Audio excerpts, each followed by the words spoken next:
Fibromialgia não é frescura, é ciência. Quantas vezes já ouviu? Isso é uma coisa da sua cabeça. E ainda pior, isso é preguiça. Você não quer melhorar. Se você tem fibromialgia ou conhece alguém que tem, sabe o quanto essas palavras machucam para alguém que está querendo emergir, sair da água, colocar a cabeça para fora. Mas hoje eu estou aqui para dizer para vocês, a fibromialgia é real, é séria. Uma doença com a base neurofisiológica e neuroquímica, ou seja, os nervos e as substâncias participam, muito clara e muito estudada pela ciência. Apesar de que os exames complementares, via de regra, não dão alterados. E isso às vezes faz com que as pessoas não tenham uma comprovação. Mas a falta de comprovação não quer dizer que seja irreal, é muito real. Eu sou o Dr. Gropen, médico especialista em dor e fisiatra, e hoje vamos desvendar o que a ciência diz sobre isso. O que é fibromialgia? Fibromialgia é uma doença que tem como denominador comum a presença de dor crônica difusa. Ou seja, a pessoa, via de regra, tem uma dor no corpo inteiro, sem que tenha uma causa bem definida que explique essa dor. Mas não é só dor.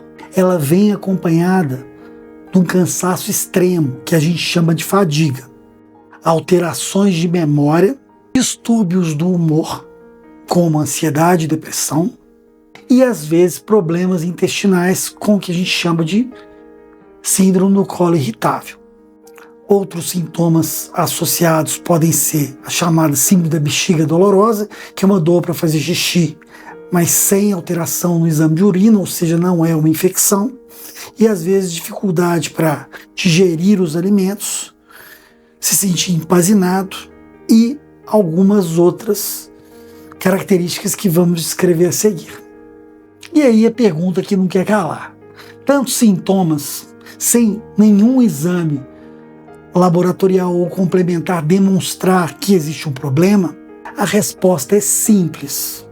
O problema não está necessariamente aonde a gente sente a dor.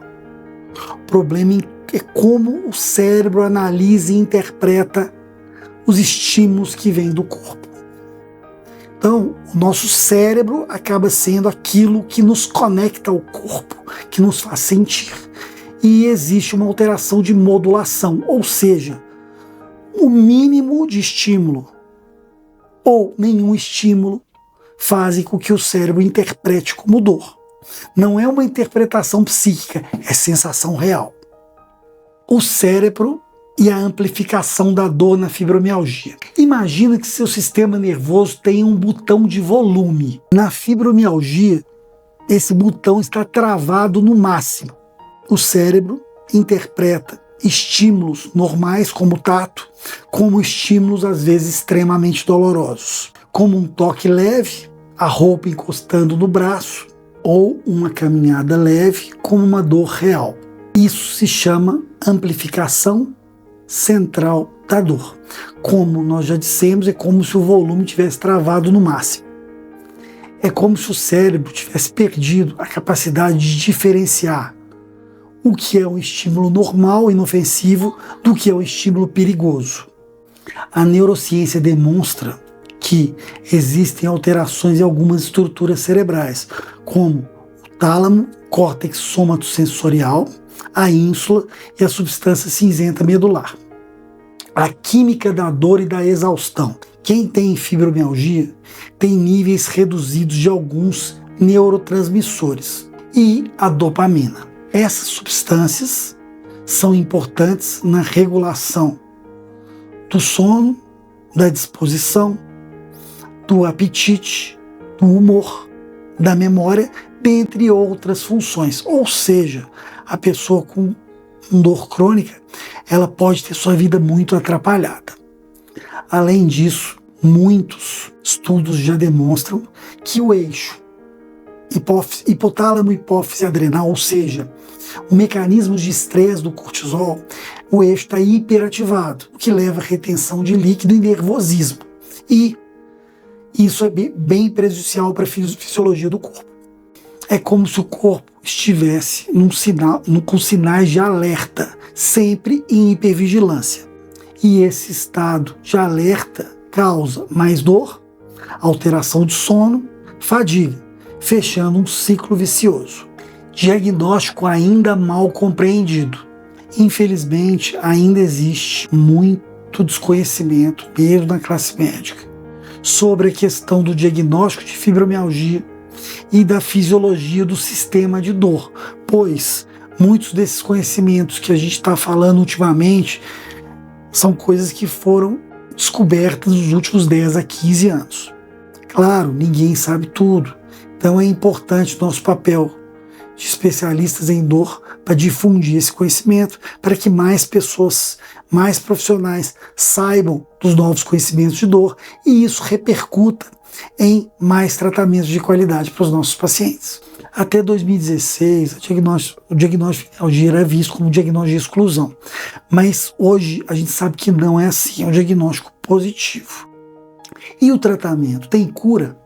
A fibromialgia, como outras doenças crônicas, não tem cura, infelizmente. Mas tem controle, como a hipertensão e a diabetes, que também não tem cura, mas tem uma possibilidade de controle. Cada vez mais, nos últimos anos, a gente tem mais ferramentas para tratamento da fibromialgia. E isso não quer dizer que todos os pacientes vão ficar bons e melhorar tudo, não é isso. Mas com bastante persistência e equipe interdisciplinar, a gente tem uma chance grande de melhorar a qualidade de vida desses pacientes. E o primeiro passo a gente está dando hoje, que é a informação. Muitas pessoas acham que não tem tratamento, que é assim mesmo. Então, o nosso papel de especialistas é informar que é necessária equipe interdisciplinar, visão de vários profissionais, para que a gente ache o tratamento mais específico para cada um dos pacientes que são únicos que sofrem de fibromialgia.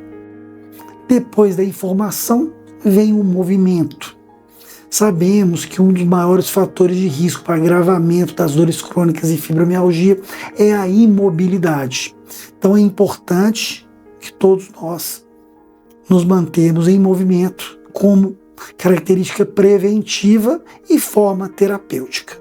Às vezes o movimento inicial, a pessoa quando está começando a fazer algum exercício, ela tem piora da dor, isso é natural, mas existem técnicas e maneiras da gente propiciar esse movimento e paulatinamente conseguir fazer cada vez mais movimentos com menos dor, e isso virá um ciclo virtuoso de menos dor, menos contratura e mais movimento. Além da informação que falamos, o movimento tem várias outras técnicas que podem ajudar, como o mindfulness, que é uma técnica validada, terapia comportamental, várias medicações usadas com parcimônia, fisioterapias bem realizadas, atividade física regular com incrementos regulares e diversos métodos físicos. Inclusive, estudos demonstram que a estimulação magnética transcraniana ela pode ter ação na fibromialgia, na depressão e também na fadiga crônica. Ou seja, usando um conjunto de técnicas, a chance da gente ter uma diminuição da dor e uma melhora da qualidade de vida é razoável, é bem razoável. Tudo isso com um olhar muito individualizado e um tratamento em equipe bem feito, com opinião de vários profissionais, tentando definir a melhor estratégia para aquele paciente em questão. O melhor exame complementar que não falha para diagnóstico de fibromialgia é o ouvido. Esse é o melhor exame. Melhor às vezes, depende do caso, que é a ressonância magnética. Ouvir o doente. Ouvir e saber todos os detalhes, uma história bem feita. Isso faz com que a gente dê o primeiro passo no sentido de ajudá-lo. Parafraseando Isaac Newton, ele falava uma coisa muito interessante. Saber é muito importante, mas não é mais importante que pensar. Pensar é muito importante, mas não é mais importante do que ver. Ou seja, se você não vê o doente, ouvi-lo, não importa você pensar e não importa o conhecimento que você tem. Você pode ter o maior conhecimento do mundo, Você pode pensar ser uma pessoa extremamente inteligente, mas se você não tiver os dados claros, isso se torna inútil. Então, Newton falava isso alguns séculos atrás, e isso permanece válido hoje. Então pensem nisso. Se você está com fibromialgia, a primeira coisa a pensar, você não está sozinho. Tem muitas pessoas com fibromialgia lutando com você para um tratamento mais adequado e melhor qualidade de vida. Sua dor é real e a luta é legítima. O seu corpo, apesar de cansado, ainda pode lutar por uma qualidade de vida melhor. Se você conhece alguém que pode se beneficiar desses conhecimentos, compartilhe esse vídeo com os amigos, com as pessoas que podem se beneficiar. Dê um joinha no vídeo que ajuda a mais pessoas terem acesso a esse vídeo, e isso pode despertar que uma pessoa saiba que existe possibilidade terapêutica e procurar um tratamento na sua cidade. E se você tem interesse em assuntos como esse, relacionados ao mundo invisível da dor crônica e da fibromialgia, inscreva-se no canal e teremos sempre vídeos novos. Meu nome é Dr. Gropen, até o próximo vídeo.